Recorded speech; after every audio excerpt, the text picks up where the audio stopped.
You are watching the best of the Alex Jones Show, weekdays from 11 a.m. to 2 p.m. Central. Watch live at Infowars.com/show or become a member of InfoWarsNews.com and help us take resistance to the next level.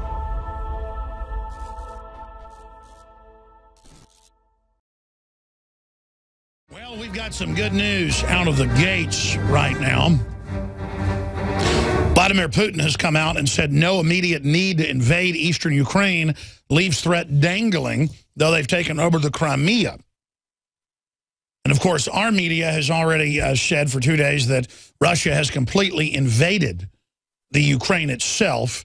Reuters and AP ran with those headlines that we covered on the Sunday transmission.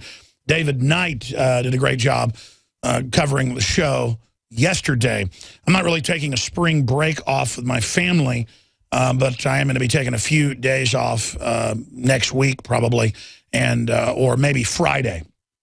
So you'll have live transmissions here, though, with David Knight and the rest of the crew if I do take some time off. Quite frankly, I end up taking a time off from radio just to get other things done with the operation and a bunch of stuff we're getting ready to launch, and then to try to spend a little more time with the family, obviously, and other family issues that have been going on outside of my immediate family. So that's why I wasn't here yesterday. But I am here today, ladies and gentlemen, in studio. And we are going to be on air for the next 3 hours. And I do intend to cover a smattering of the top stories, obviously. But we are also going to be taking a lot of your phone calls here on the broadcast as well, and getting into just the good, the bad, and the ugly of the news. We've also got incredible stories out of San Antonio and other areas of the country where people filming the police at 100, 200 yards away are being arrested for interfering with police, and it's just an unprecedented attack on the First Amendment. We've got some of that video and audio coming up today, and then interesting articles like this one. Scientists can now control flies' brains with lasers, flickering lights, not just in insects, but in mammals and higher order mammals like humans. That's why you had Pokemon 15 years ago causing seizures in the U.S. and Japan. Sometimes over 10,000 kids a pop when it would air. A new episode would flop around on the ground. That's an example of just what flickering lights can do. Low-tech type technology. So this is the type of issue that we're dealing with, and I'm trying to get the public to think about, because now they're going into data over power lines, interfacing with regular light bulbs, and then using a subconscious detectable flicker rate to communicate with your computer. So that's a way to jack into your house and control things. The new computers are coming out to interface with these, whether you like it or not. But then the studies show it as a second Trojan horse use of actually manipulating the human brain. And I talk about this stuff, and people laugh about it. This is mainstream news. This is not my opinion. That's what's so frustrating, is that we are living in the Buck Roger age. But the general public thinks we're in 1950 and doesn't understand that they don't just remote control roaches and flies with lasers. They can put microchips in their brains and use them like remote controls. And you can do that with a human as well. And now we got threatened to be sued, and we said, go ahead and sue us. They backed off 3 years ago when we ran a story about microchips to be in all the new controlled substance schedule drugs, painkillers, you name it. Now they're coming out with them, and it's actually happening. And it reports back to your doctor when you took it and what you did. But they didn't want the public knowing about that at the time, so they said, we're going to sue you if you don't take your article down about this. And we said, go ahead. This is your admitted patent. You're doing it.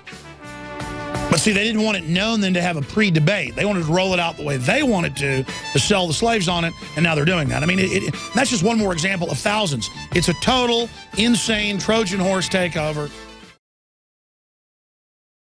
globalists have controlled the mainstream media for a long time, but now they're expanding, making the weaponization even more vicious and deceptive. All the major networks are state-run. We are partnering this year with the NFL. The NFL has become a political weapon against the Second Amendment and pushes Obamacare. MSNBC tells us that our children belong to the state. We have to break through our kind of private idea that kids belong to their parents or kids belong to their families and recognize that kids belong to whole communities. The brainwashing media machine has been turned up on high, and it's time for humanity to double down on the true people's media and strike back against the tyrants that are destroying our civilization with their lies and fraud. We are the resistance. You are the resistance. You are the info war. It is more important than ever to realize that we are not the alternative media. We are the true media. The establishment dinosaur press is dying. We are in an information war, and we are losing that war. Join us at InfoWarsNews.com and PrisonPlanet.tv. Members can share their memberships with up to 11 people. By subscribing, you will literally be buying war bonds in the info war to expand our operation in the face of the tyrants. Join us at PrisonPlanet.tv.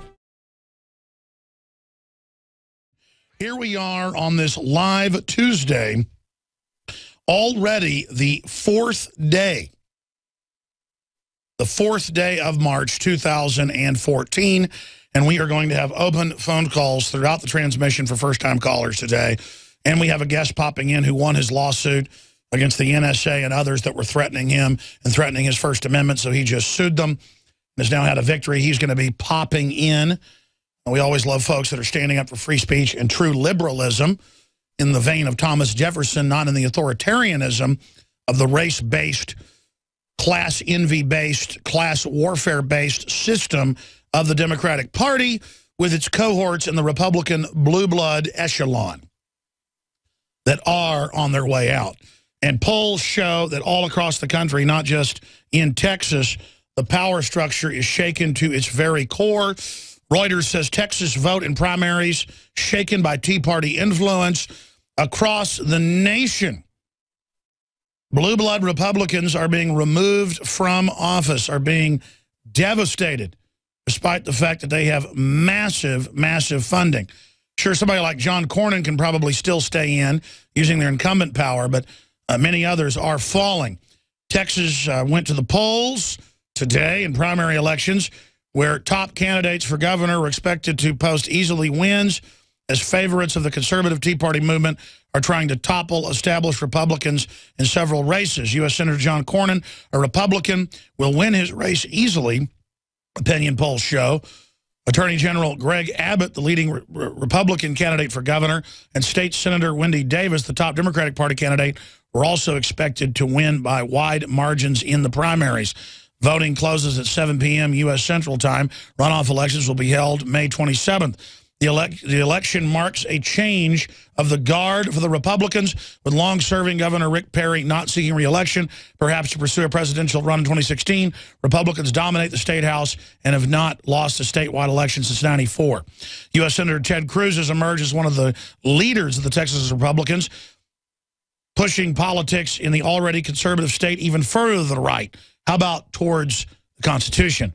Analysts said he's the favorite of the Tea Party movement, which is considered both conservative and libertarian, and also populist and advocating for a smaller government and tax cuts. Sounds like Marilyn Monroe's dimensions to me politically. Smaller government, tax cuts spells massive growth in economy, massive prosperity, massive money in your bank account with you deciding how to spend it, which equals freedom and voting with dollars.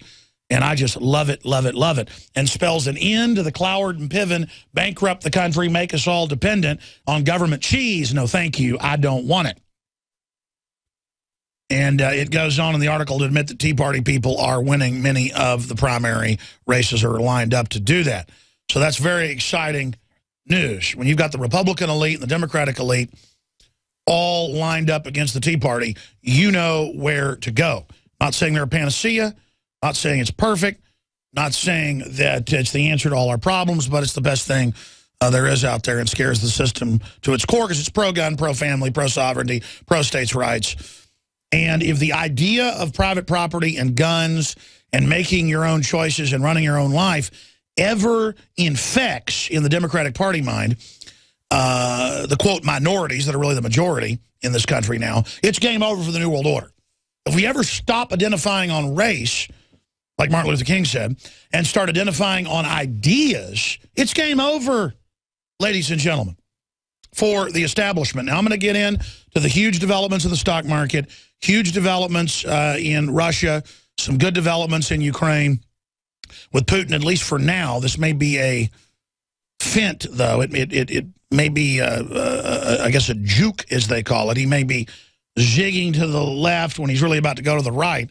It may be a foil, maybe a gambit, but he's saying no immediate need to invade eastern Ukraine, leaves threat dangling. Just like, I'm not a rocket scientist, folks, but, you know, I told you 2 weeks ago or a week and a half ago, whenever Piers Morgan on Sunday, it came out, was going to be basically stepping down from his failed primetime Larry King slot after 3 years. I said, watch, he'll do a monthly magazine show with top celebrities. That was announced a few days ago. I'm not bragging. That's the standard deal.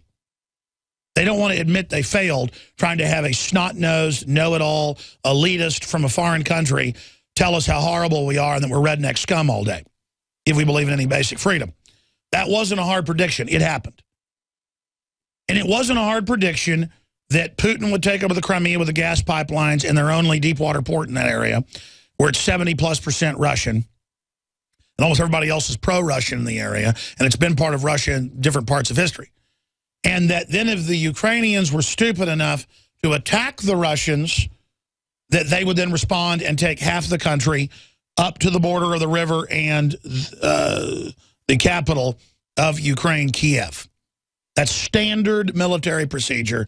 And if they were dumb enough, as I said Sunday, to respond to it, as NATO was talking about, and to run headlines of, quote, Putin invades all of Ukraine and is taking the country, then he would have the moral high ground to try to roll in and take half the country. And if they continue to try to have unrest and destabilize it, Putin will take half the country. And I'm not, again, lionizing, I'm not romanticizing Vladimir Putin. But they're not the ones, with George Soros quarterbacking the operation with the State Department, that started this whole faux revolution. There's real beefs there. There's real historical, ethnic, and religious differences. And, you know, maybe Ukraine needs to be broken into. I don't know. The point is, it's not like it's being broken into to create some new independent country that would be like Switzerland. I'd love it. They got great land, great culture, a great history. Be like Switzerland. Be independent. You'll be Switzerland in 50 years. You're not going to do that. You're going to be absorbed by something even worse than the Russian Confederation. You're going to be absorbed now by the EU. I mean, talk about a bad situation. Talk about a bad deal. Talk about somewhere that we don't want to go. Anybody. No one wants to be part of the EU. When I say we don't want to go there, England never got a vote, and 80-some% of their laws are made by the EU. The U.S. has now done treaties under Bush and Obama to let the EU decide a lot of stuff that's going on, the transatlantic partnership, as it's called. None of us want to be part of the EU. It's like the thing. It's the core of the New World Order, the global takeover, and it's just taking over, metastasizing, shooting out slimy, acid-filled tentacles, dragging us like so many husky sleigh dogs in to be absorbed. And if you haven't seen the thing, you don't know what I'm talking about. You are watching the best of the Alex Jones Show, weekdays from 11 a.m. to 2 p.m. Central. Watch live at Infowars.com/show or become a member of InfoWarsNews.com and help us take resistance to the next level.